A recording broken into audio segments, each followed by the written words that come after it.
बिस्मिल्लाहिर्रहमानिर्रहीम अस्सलाम वालेकुम। इमरान खान की बढ़ती हुई मकबूलियत ने हुकूमती इत्तेहादियों को चकरा कर रख दिया है। इमरान खान को नाअहल करार दिलवाया जाए या गिरफ्तार किया जाए, उसके बाद क्या असरात होंगे, इस पर हुकूमती ऐवानों में मुसलसल मशवरे जारी हैं। दूसरी तरफ आज मैरियट होटल इस्लामाबाद में 84 कारोबारी तंजीमात ने इमरान खान के साथ मिलकर इस हुकूमत के खिलाफ हकीकी आजादी जिहाद का हल्फ उठाया है। ये बहुत बड़ी खबर है, इसकी तफसील आपके सामने रखनी है। वादा माफ गवाह ने आज बड़ा अजीब यू टर्न लिया है।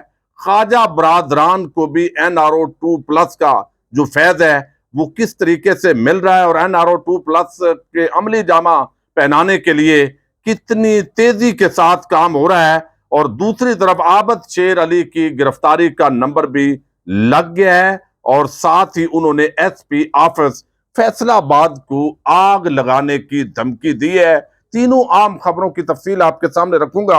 उम्मीद करूंगा कि आप समाअत करने के बाद हमेशा की तरह अपने कीमती फीडबैक से जरूर आगाह रखेंगे। लेकिन एक बात आप नाजरीन को जरूर बतानी है कि मेरा फेसबुक पाक न्यूज विद साजिद गोंदल, वहां से भी आप जो है वो वीडियो देख सकते हैं और तमाम वीडियोस पहले वहां पर अपलोड होती हैं। अब देखिए कि जब से ये हुकूमत आई है, हम मुसलसल देख रहे हैं जो इमरान खान कह रहा था कि ये आने के बाद ये करना चाहते हैं, ये अमली तौर पर इमरान खान के उस बयान को दुरुस्त साबित कर रहे हैं कि इन्होंने अपनी चोरी डकैती को माफ करवाना है। पैरागॉन हाउसिंग सोसाइटी है लाहौर के अंदर, ये बड़ा मशहूर केस था जिसके अंदर ख्वाजा साद रफीक और ख्वाजा सलमान रफीक, इन दोनों भाइयों के खिलाफ जो है नैब ने रेफरेंस फाइल किया और बताया यह गया था कि ये दरअसल ये बेनामीदार हैं, फ्रंट मैन और हैं, लेकिन असल जो कंपनी है ये उनकी है और बहुत सारे लोग जिनसे पैसे हथियाए गए, लेकिन जमीन इतनी नहीं थी।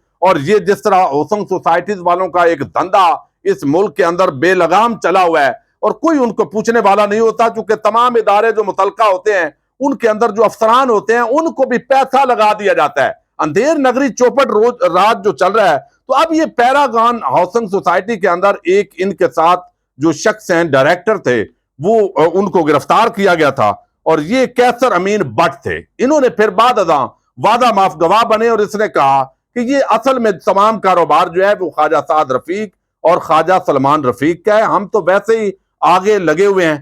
तो अब उसके बाद इनको तो साइड पर कर दिया। प्ली बार्गेन के अलावा जब कोई वादा माफ गवाह बनता है तो जाहिर है कानून के अंदर उसके हवाले से नरमी और रहम पैदा हो जाता है।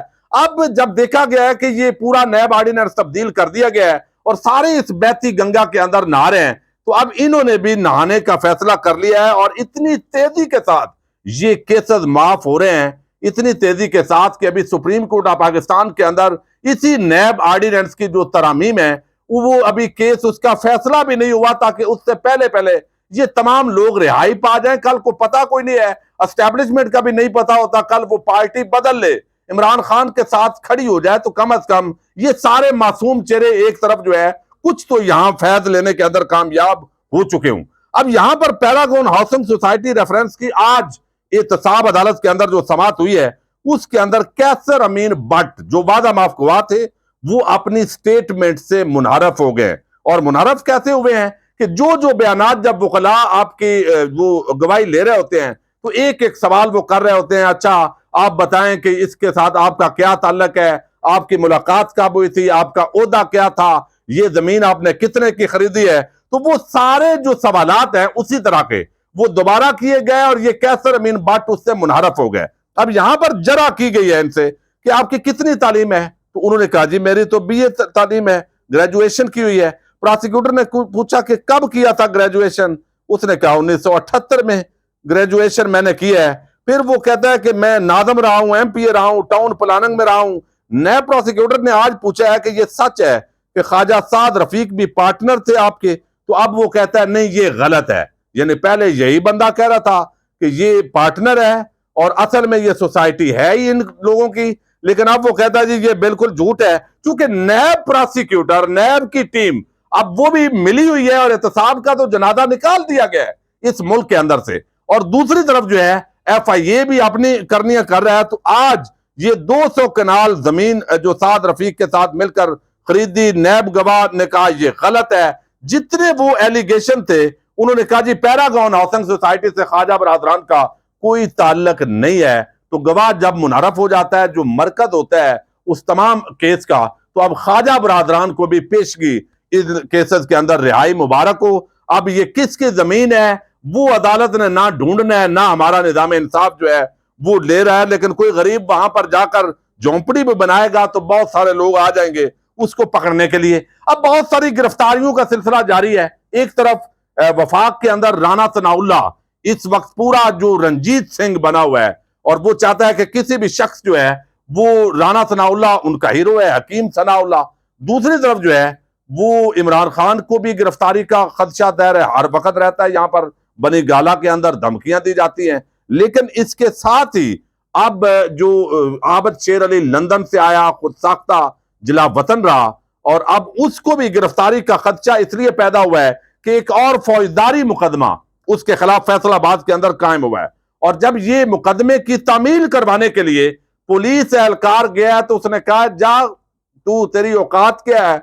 मैं एसपी, वो कह एसपी चूंकि इन्वेस्टिगेशन कर रहे थे तो उन्होंने कहा कि जनाब एसपी साहब को बताएं कि मैं यहां पर आग लगा दूंगा। ये AR भाई ने, मीडिया चैनल ने रिपोर्ट किया है, ये आपके सामने रखना जरूरी है ताकि अंदाजा हो कि ये लोग इस मर्तबा जो NRO लेकर आए हैं, शायद इसके अंदर तमाम मीडिया चैनल, मीडिया के मुख्तलिफ एंकर, सारा पैकेज शामिल है कि ये सारे, इनमें से कोई भी बक बक नहीं करेगा, ये सारे गीत गाएंगे।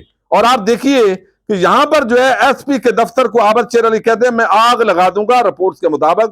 अब ये है थाना सरगोदा रोड। कांस्टेबल इम्तियाज ने रिपोर्ट जमा कराई और शहरी अदनान ने फ्रॉड केस के अंदराज के लिए दरखास्त दी। अब ये दरखास्त दी गई है कि इस आबद शेर अली ने और इसके भाइयों ने मेरे साथ फ्रॉड किया है। और इस पर जो है पुलिस ने बताया कि दरखास्त में आबद शेर अली और उनके भाई समेत 4 मुल्जमान को नामजद किया गया, जब दरखास्त के अंदर फ्रॉड में करोड़ों रुपए का खुर्द किया गया और फिर धमकियां दी गई हैं, हरासा किया गया। एसपी मदीना टाउन ने फरीकैन को तफ्तीश के लिए बुलाया। कांस्टेबल इम्तियाज वहां पर गया कि आबद शेर अली आपकी तफ्तीश है, एसपी के पास ये केस है। तो आबद शेर अली ने कहा जा वापस चला जा, दस्तखत नहीं किए, वसूली नहीं की उन जो वहां पर नोटिस भेजा गया था, और साथ कहा कि एसपी ऑफिस को आग लगा दूंगा। तो यहां आपकी ये औकात है कि आप मेरे पास आ गए हैं। तो ये NA 104 जिमनी इलेक्शन के आबद शेर अली उम्मीदवार भी है इस वक्त, और मुस्लिम लीग नून के अंदर तो एक से बढ़कर एक जो बदमाश है आपको नजर आएगा, और आजकल वफाक के अंदर हुकूमत भी है। तो अब दूसरी तरफ इमरान खान का आज बड़ा टफ शेड्यूल था। एक तो इस्लामाबाद मैरियट होटल के अंदर 12:30 बजे आज तकरीब का टाइम था, और वो थोड़ा लेट पहुंचे चूंकि अचानक उन्होंने राहदारी जमानत के लिए इस्लामाबाद हाईकोर्ट से रजू किया। तो राहदारी जमानत के लिए या अबूरी जमानत के लिए असूली तौर पर अदालत के सामने पेश होना जरूरी होता है। तो अदालत ने कहा जनाब आधे घंटे में हाजिर हूं। तो आधे घंटे में वकील साहब ने कहा बिल्कुल वो हाजिर होने के लिए तैयार है। तो बनी गाला से होटर वाली गाड़ियां चली और इस्लामाबाद के अंदर जो है वो हाई कोर्ट में पहुंची है।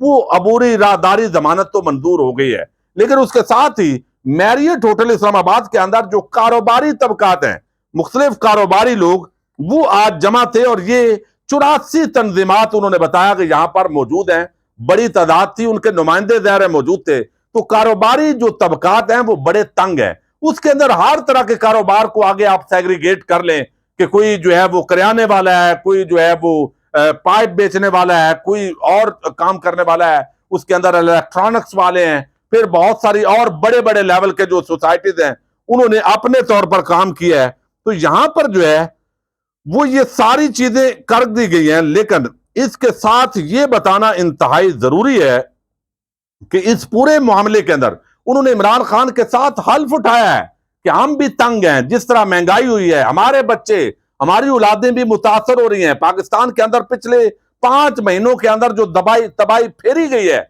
उसके असरात हम तक पहुंचे। और आपने जो हकीकी आजादी की जंग लड़ी है, और आप अमेरिका को एब्सोल्युटली नॉट आपने कहा, पाकिस्तानी कौम को आपने खुददार बनाने की बात की, फिर इमरान खान साहब ने भी वहां पर खिताब किया, और फिर ये हल्फ लिया गया कि हकीकी आजादी के इस जिहाद के अंदर ये तमाम तंजीमात जो है ये मौजूद है, आपके शाना बिशाना है। और इस हुकूमत से जो छुटकारा हासिल करने के लिए तमाम तबकात आपके साथ खड़े हैं। तो इमरान खान की जो इस वक्त तहरीक है, वो स्टूडेंट्स हूं, वो वकला हूं, वो डॉक्टर्स हूं, वो कारोबारी हजरात हूं, ताजर हूं, वो मुख्तलिफ यूनियन हूं, तो इस वक्त हम देख रहे हैं उलमा व मशाइख हूं, तो तमाम तबकात के अंदर बैक वक्त जो है वो इमरान खान ने इस तहरीक को बपा किया हुआ है। लेकिन इसके अंदर जो मैंने आपके सामने चीज डिस्कस करनी है, वो बड़ी अहमियत की अमल है कि ये जब यहां पर हल्फ उठाया गया तो हम उन लोगों के असरात देख रहे थे चेहरों के, यानी जज्बा भी है या वैसे ही किसी ने लाकर इनको बिठाया हुआ है।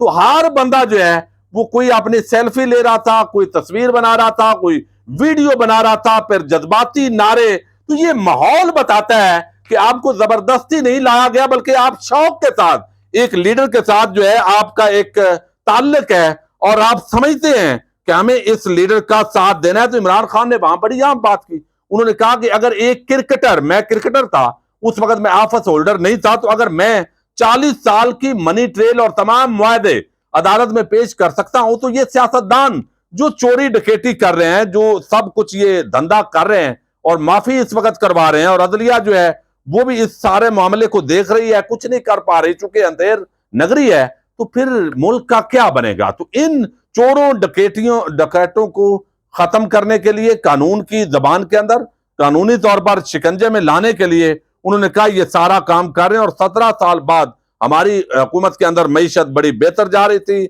और आलमी मंडी के अंदर तेल महंगा था, इसके बावजूद हम इससे सस्ता दे रहे थे। तो ये जो खेल खेला गया है इसको हमने मिलकर नाकाम बनाना है। तो मैं समझता हूं तमाम तबकात के अंदर तहरीक इंसाफ का इस तरह पॉपुलर होना और इमरान खान का मकबूल होना, ये इस वक्त हुकूमती इत्तेहादियों के लिए दर्द सर बना हुआ है। उनको समझ नहीं आ रही कि हम इलेक्शन में जाएंगे, हमारे साथ बनेगा क्या, तो इमरान खान को नायल करेंगे, उसके क्या असरात होंगे, ये भी मुमकिन है आइंदा 72 घंटों के अंदर इस हवाले से भी बड़ी खबर आ जाए। और गिरफ्तार हुए तो कहीं ऐसा तो नहीं कि फिर इमरान खान और बड़ा हीरो बनकर आ जाएगा। तो ये बहुत सारी चीजें हैं, लेकिन पाकिस्तान बहरहाल इस हुकूमत से छुटकारे के लिए एक बड़े हकीकी आजादी के दुराए पर खड़ा है। इजाजत दीजिएगा, अल्लाह हाफिज।